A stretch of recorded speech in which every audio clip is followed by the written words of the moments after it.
The Honorable Minister of State Foreign Affairs, Your Excellencies, ambassadors and heads of diplomatic missions in Nigeria, other very important dignitaries here present, ladies and gentlemen, good morning, and let me also welcome the members of the press to this meeting. When I received the invitation from the Minister of Foreign Affairs, he said that the members of the diplomatic community would like to hear from me about issues bordering on economic policies and the current Naira redesign policy that the central bank recently introduced and its import and how it affects our businesses and our economy.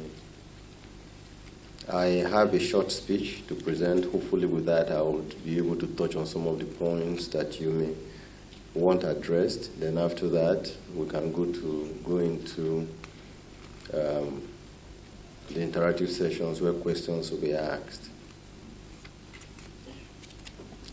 Good morning, Your Excellencies, distinguished ladies and gentlemen. It is indeed a great pleasure and a privilege to make this brief remark on the recent policy of the Central Bank of Nigeria in view of prevailing global and domestic developments that affect our economy. I most sincerely thank the organizers, and I mean Ministry of Foreign Affairs, for the opportunity given us to clarify the contextual realities that shaped our decisions and to illuminate our expectations for the future. I equally use the opportunity of this forum to acquaint you of the Naira redesign policy of the Central Bank of Nigeria. In a contextual format, let me say that over the last few years, the global economy has undergone a series of path-altering shocks, including devastating effects of COVID-19 pandemic and, more recently, the profound dislocation from Russian-Ukrainian war. Together, these and other disruptive global developments have influenced monetary policy globally. Monetary policy decisions of central banks in many countries as they struggle to balance the objective of price stability with the desire for long-run output stabilization. During the last Monetary Policy Committee meeting of the Central Bank of Nigeria, we noted that global macroeconomic conditions remain severely distressed as the year-long war in Ukraine persists with no end in sight. Prevailing risks to short-term prospects are escalating, reflecting the adverse effects of the conflict on output and inflation. Global output is highly uncertain, and as fragility broadens across countries, recoveries seem to have stalled and growth momentum slowed. Although inflation is beginning to moderate in some key economies, profound energy supply bottlenecks had steepened prices to levels that dramatically debilitate business confidence and erode households' purchasing power. Massive layoffs in the US, protracted war in Europe, that exacerbated commodity and energy supply shortages, and chronic slowdown in China jointly portend global recession. Global fragility is compounded by widespread monetary tightening to combat inflation. According to the IMF projections,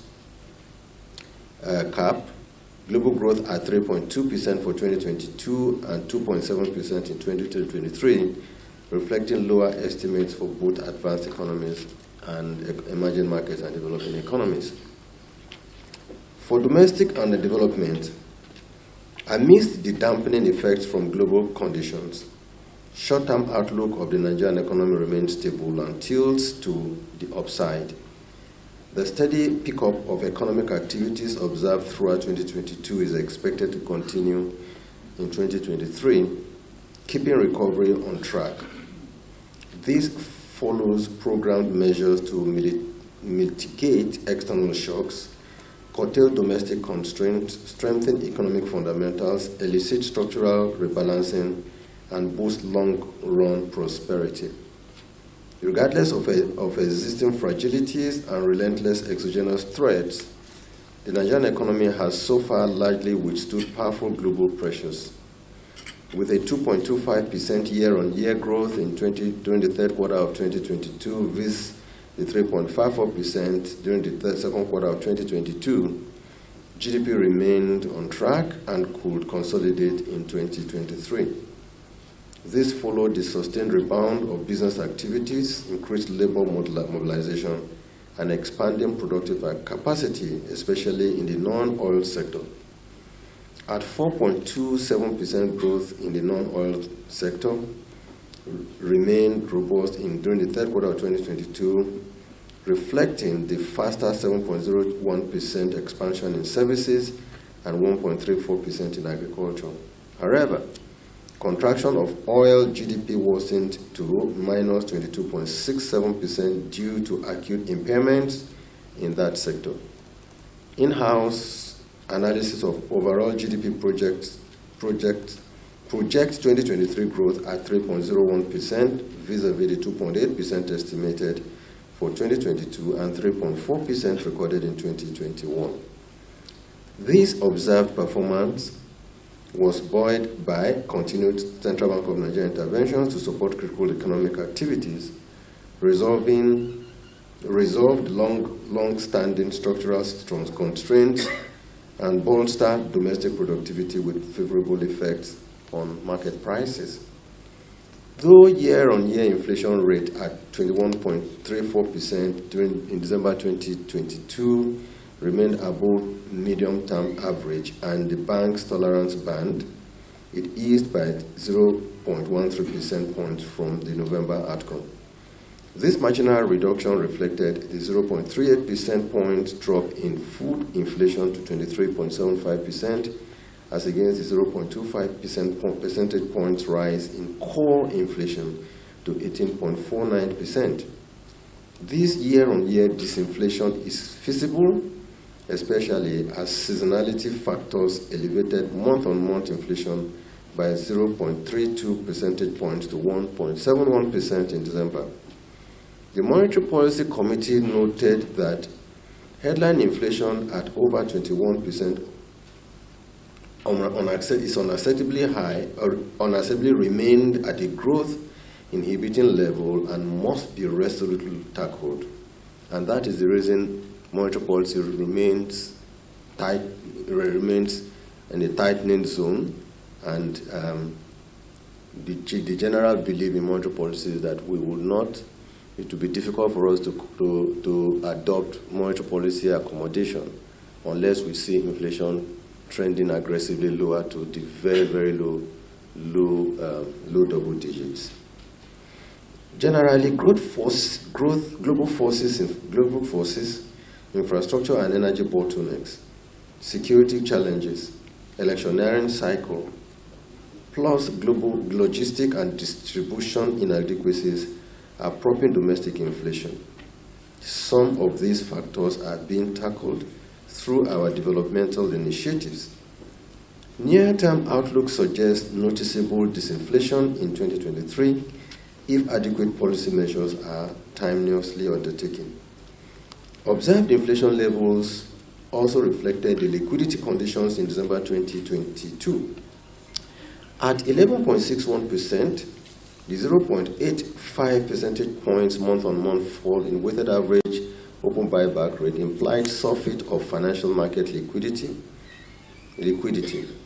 Correspondingly, money stock M3 quickened by 16.52% beyond the 15.21% programmed target and 13.92% in November 2022. This was attributable to the 36.46% growth of net domestic assets following the 20.17% rise in banking system credits to the private sector. With a 5.14 trillion naira year-on-year rise in December 2022 to 29.72 trillion gross credit by the banking industry, maintained up maintained its upward trajectory since 2029, due largely to CBN's loan-to-deposit ratio directives, increased funding industry funding base, and business competition. Satisfyingly, key performance indicators revealed wide-ranging stability of the banking system, with NPLs at 4.21%, liquidity ratio at 44.12%, and capital adequacy ratio at 13.76%, all outdoing their prudential limits. On macroeconomic outlook, as at the time of the last monetary policy meeting, we noted the increasing likelihood of a global recession in 2023. The broad outlook for the recovery of both the global and domestic economies remain uncertain, with a path to full recovery clouded by significant downside risks. The key risks remain the lingering headwinds from the Russian-Ukrainian war, heightened inflationary pressures across several economies, and sharp slowdown of economic activities in China with the resurgence of COVID-19 pandemic across its major cities. Available data and forecasts for key macroeconomic indicators for Nigeria suggest that the economy will continue to grow through 2023, but at a subdued pace. The continued high level of insecurity, perennial scarcity of premium motor spirit PMS, and high cost of other energy resources increased spending towards the 2023 general elections, which we are doing everything possible to curtail, rising cost of debt servicing, and deteriorating fiscal balances remain the key sources of shocks to the Nigerian economy.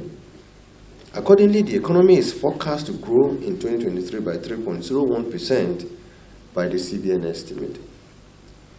Our policy consideration. The monetary policy acknowledged that although year-on-year inflation had started to moderate, the pace of disinflation at a marginal 13 basis points was inadequate and unacceptable and needs to be redoubled. Inflation at over 21% was still hugely damaging to the economy and growth retarded. As such, only further monetary tightening was considered appropriate because a loosening or a hold decision under a double-digit inflationary condition would be tantamount to an immediate reversal of the downward trend in inflation. We also believed that the current Naira redesign and cash withdrawal limit policies, by moderating currency outside the banking system, could further engender disinflation. Although I've been taken up by somebody who said that currency in circulation does not have impact on inflation, but we will leave that outside here. Overall, monetary policy felt that a tightening stance would signal confidence in the effectiveness of its monetary policy direction to rein in inflation, improve financial system stability, and moderate exchange rate. Accordingly, the MPC decided to raise its monetary policy rate by 100 basis points to 17.5%, retain asymmetric corridor at plus 100 and 700 basis points around the MPR, retain the cash reserve ratio at 22.5%, and retain liquidity ratio at 30%. Those were purely issues around monetary policy decisions and the economy and our own view about what happened in 2022 and what might happen given the global conditions in 2023 in the Nigerian economy. Now, on the Naira redesign policies, Your Excellencies, distinguished ladies and gentlemen, as you may recall, the Central Bank of Nigeria received the approval of President Muhammadu Buhari on the 26th of October 2022 to redesign the 200 Naira, 500 Naira, and 1,000 Naira Nigerian bank notes. By the approval, the redesigned bank notes were to circulate concurrently with the old notes up to 31st January 2023, after which the old notes were to lose their legal tender status. However, given the need to improve the level of circulation of the new Naira notes, the President magnanimously extended the deadline by another 10 days to February 10, 2023 for old notes to circulate as legal tender. Currency management is a key function of Central Bank of Nigeria as enshrined in Section 2, subsection B of the Central Bank of Nigeria Act 2007. Indeed, the integrity of a local tender, the efficiency of its supply, as well as its efficacy in the conduct of monetary policy are some of the hallmarks of a great central bank.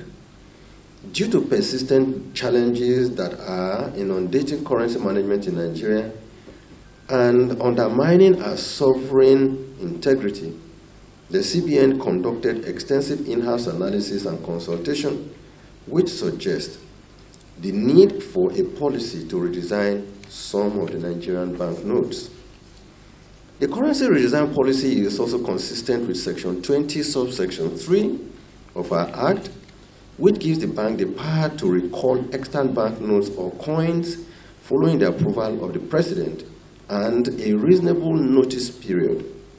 Our actions thus fall squarely within the bounds of the powers provided by the CBN Act, as we sought and got presidential approval and gave 100 days notice in the first instance, which was later extended by another 10 days. This was to allow Nigerians to deposit their old banknotes at the CBN and gradually redeem the new notes. As I have reiterated many times before today, the general practice across the globe is for central banks to redesign national currency within 5 to 8 years.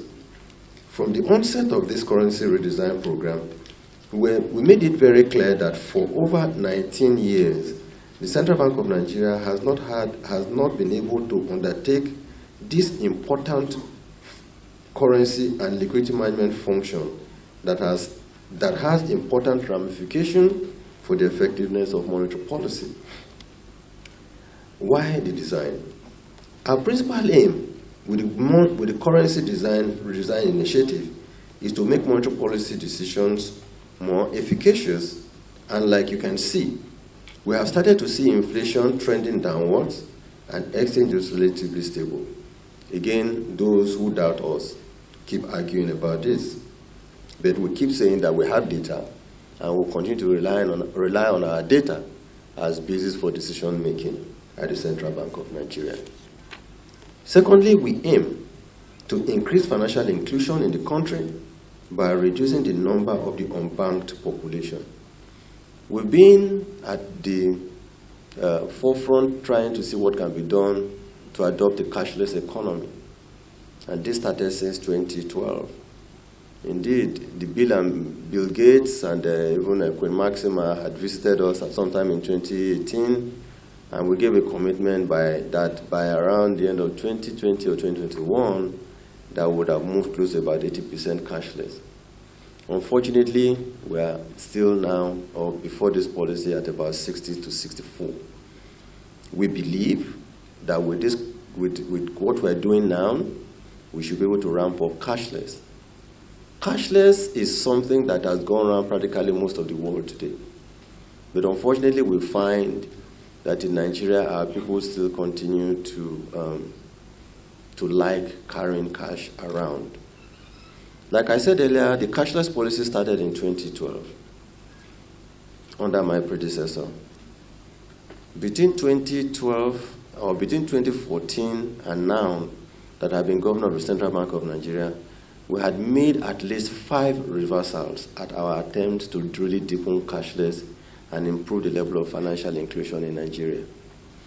The reason we did those was because we felt that there was a need for us to deepen our payment system infrastructure. And I know, and we have facts to support the fact that the payment system infrastructure in Nigeria is amongst the best 6 in the world today.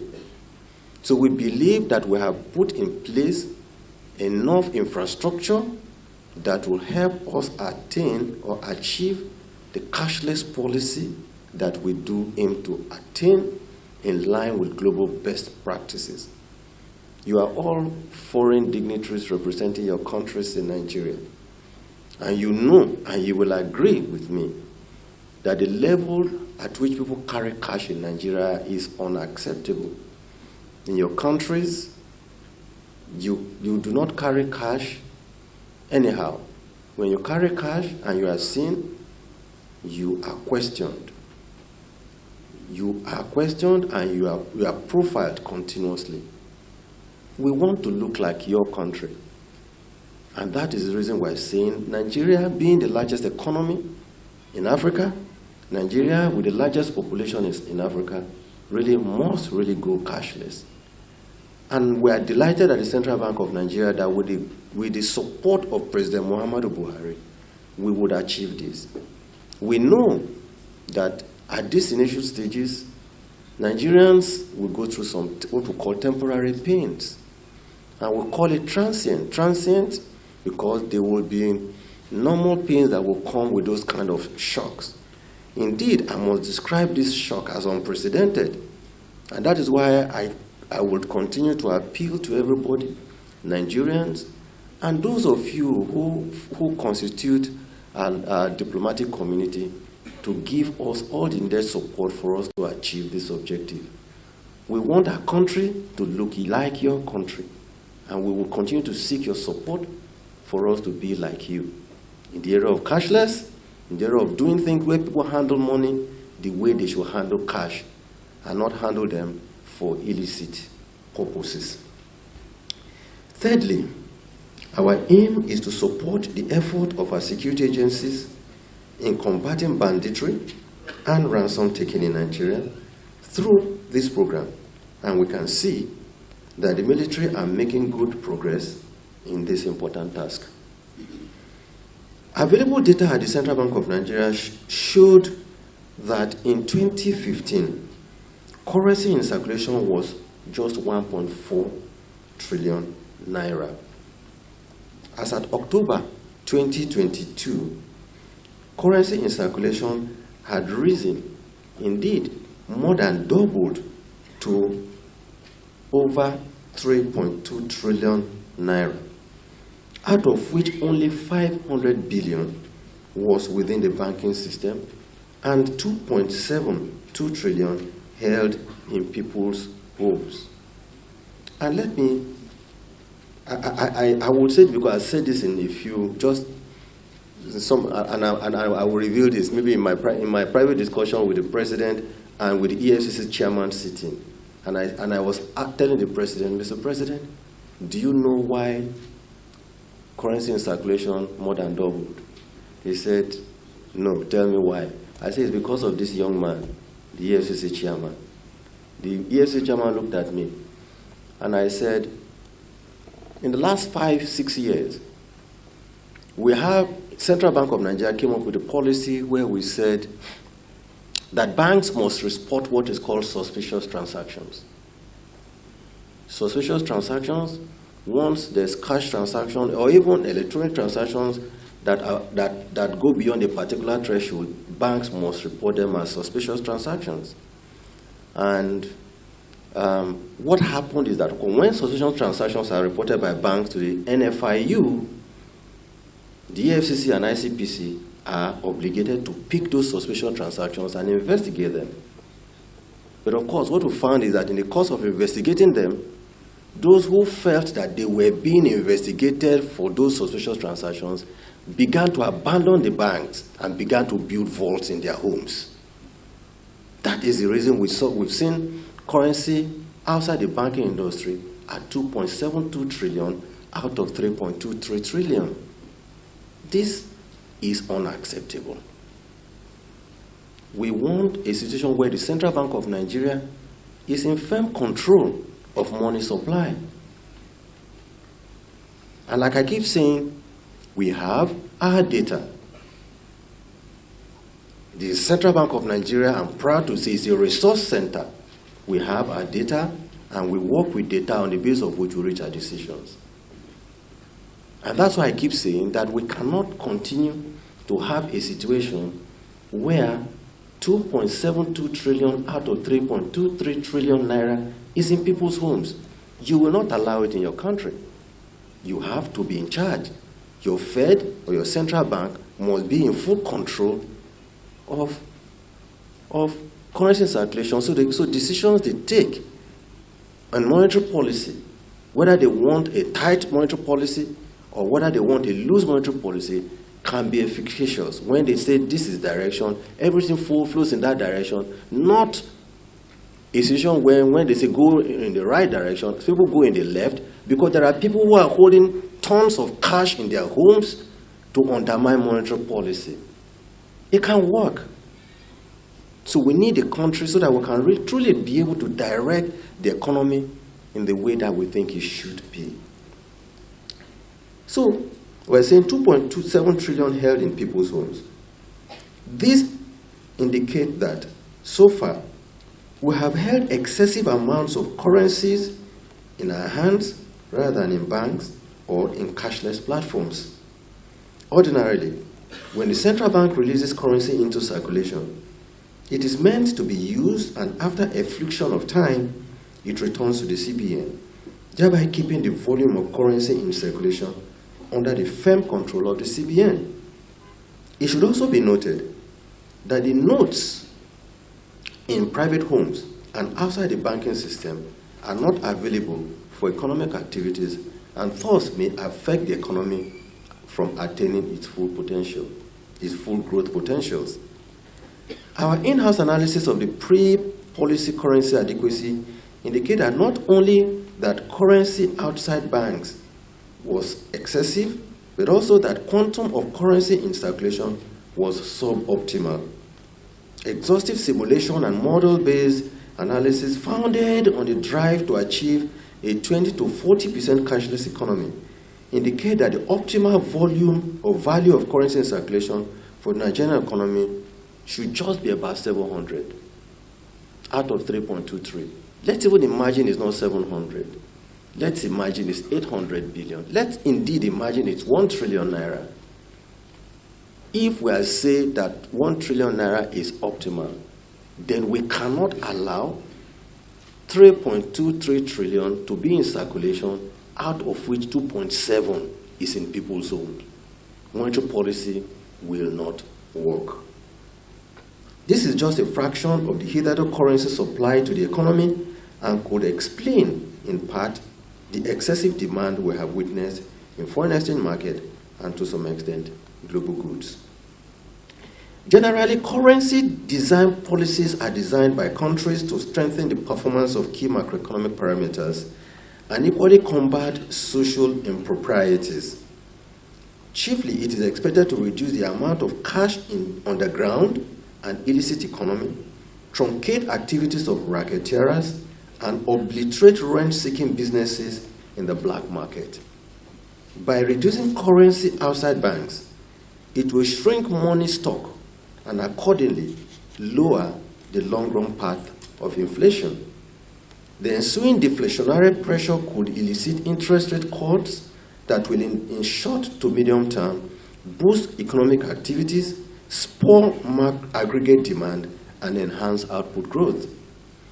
Macroeconomic impacts of currency design are multidimensional and could seem uncertain, especially at this early stage when its inconvenience is widespread.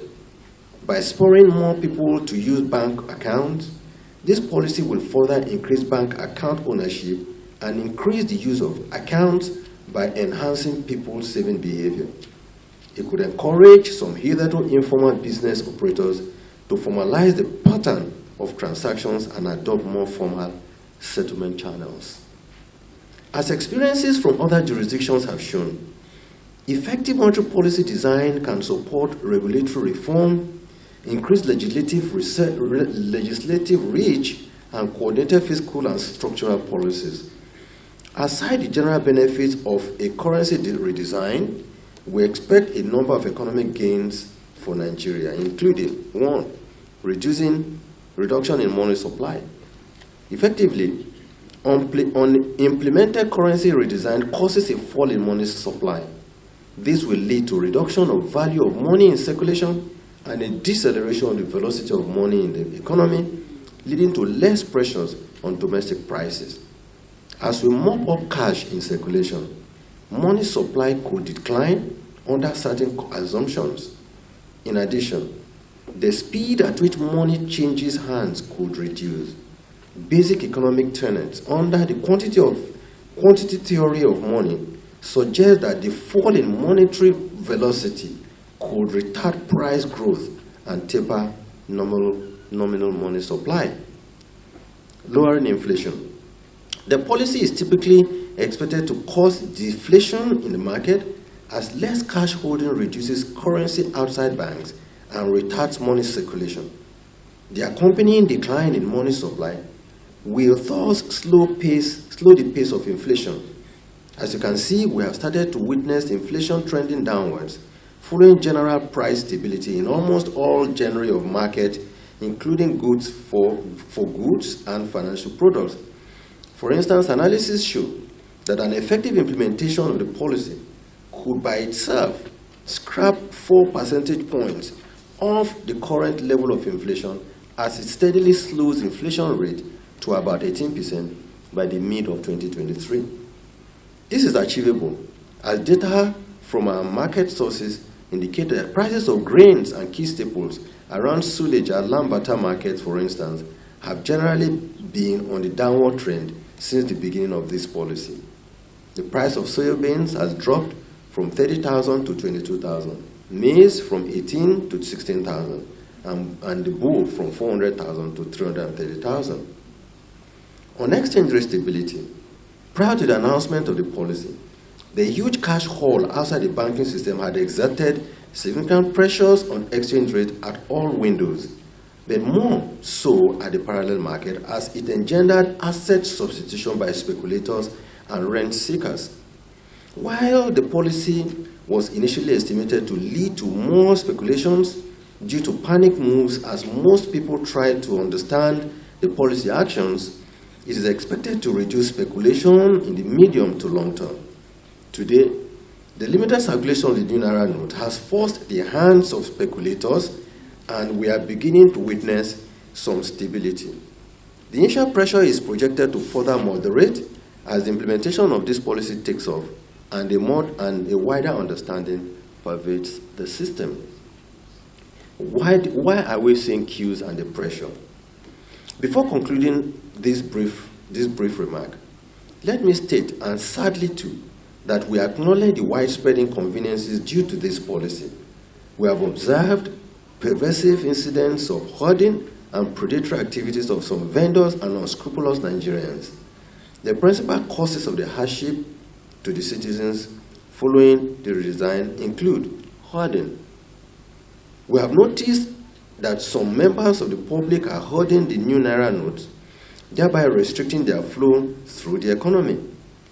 We repeat, cash kept at homes will not circulate, but may fuel a perception of scarcity, which leads to higher demand for the currency, signaling to those who do not have an urgent or immediate need to store the same cash. Tension and elevated agitation. There is, before I go to tension, on hoarding, what we did, we tried as much as well to make sure that we make this available in a way that it goes around equitably to all Nigerians. But we found some unscrupulous activities by some people. And I will not be too direct, but of course, when people who don't own bank accounts begin to go and stay in queue, they wake up 4 a.m., 2 a.m. to go and stay in the queue for the ATM. And then when it gets to their turn, they sell their turn and go back again and start queuing again. And in a day, he could do that 4 times and then end up to between 8 to 10,000 naira. Instead of going to do his petty business, what he's doing is he's found this as an opportunity to begin to make money. Then those who buy it from them, who are predominantly what called our POS agents that we thought should help us also deepen financial inclusion, are getting involved in this kind of unfortunate, unscrupulous activities. And we have told the EFCC, the ICPC, working with our CBN monitoring team, to arrest any POS agent that charges any fee, because we had made it clear that whatever is their fee, which is not meant to be more than 200 naira for any amount you exchange, that we, Central Bank, we will pay as part of the cost to lessen the burden of this problem. And let me make it clear, and I'm sure the press is listening to me, we started to arrest them. We will prosecute them, and they will go to jail for getting involved in illegal activity and making our work difficult. We are trying to make things good for our country. We cannot allow even some of our countrymen who want to get involved in illegal and illicit kind of businesses to truncate our efforts and in making the country a good place. They will be arrested. We've seen videos of people who are also stamping money on people in parties, and we have said it is illegal. The law, it is there in our law that it is illegal to stamp money. Those who have been caught, they will go to jail. Because we need to do things right as a country. They have to go to jail so that that can set the example that we must be law-abiding citizens in our country. We should not take advantage of situations to create pain for people who genuinely want to conduct economic activity in the country. On tension and elevated agitation, there is tremendous tension and elevated agitation by our leaders who should be calming frayed nerves by the citizens.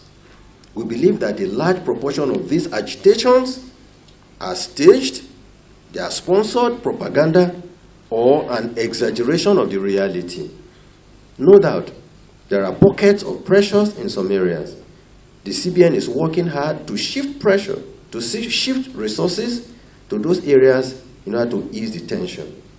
The situation is substantially calming down since the commencement of the over-the-counter payment to complement ATM disbursements and the use of super agents. There is therefore no need to consider any shift from the deadline of February the 10th. Panic queues. The CBN has also noticed long queues at some bank ATMs and banking halls. While some of these withdrawals requests are genuine, some are simply the irreprehensible activities of miscreants who do not have the genuine intention of making a withdrawal, but are seeking quick earnings by queuing up just to sell their space for money. Panic mop-off of notes. The CBN has also noticed that some of our leaders are buying the notes and storing them for whatever purposes. I will not be direct here. Incidents of economic optimism. We have also noticed that some Nigerians are capitalizing on the transition to charge exorbitant fees. I talked about that for the POS. These selfish actions for personal monetary gains are creating hardship for Nigerians and may come at the expense of fellow citizens' lives and livelihood. In concluding my remark, let me say that the CBN reiterates the availability of an appropriate and optimal amount of currency of both the 500, 200, and 1,000 denominations, and even the existing 150, 20 to support economic activities. We will continue to issue and circulate new notes, but the truth is that when we get to our optimal level or get to a level that we believe even is slightly above our optimal level, we will seek to put in place policies that will make sure that people must not keep monies in their homes. They must return them back.